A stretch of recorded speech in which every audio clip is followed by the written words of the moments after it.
The US G7 and European Union agreed to impose sweeping new sanctions on Russia ahead of its symbolic Victory Day holiday on May 9, including additional export controls and a commitment to phase out Russian oil.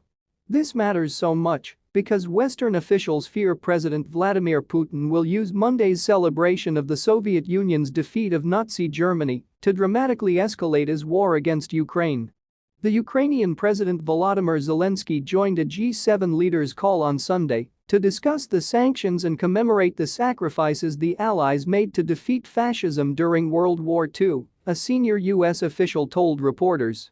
The leaders met virtually to say, "Together, Putin is dishonoring those sacrifices by spreading his lies and disinformation about the barbarism he is committing in Ukraine," the official said.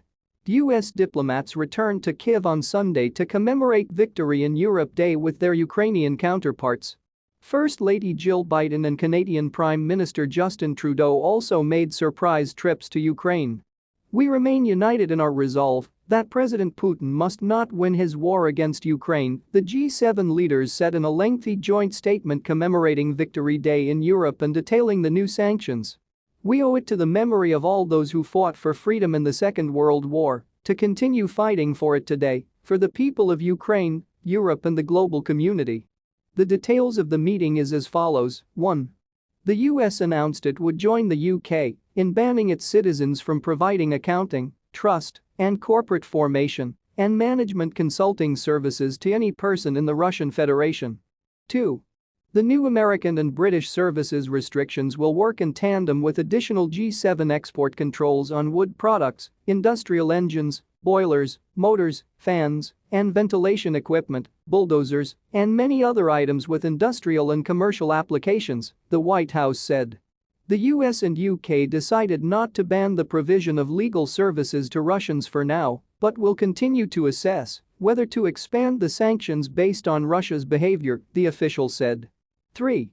The US is sanctioning 3 of Russia's most highly viewed directly or indirectly state-controlled television stations, Channel 1 Russia 1 and NTV.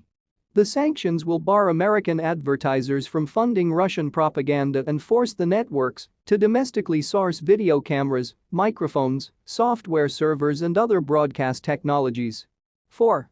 The US will also impose 2,600 additional visa restrictions on Russian and Belarusian officials, including 8 executives from Sberbank and 27 executives from Gazprombank.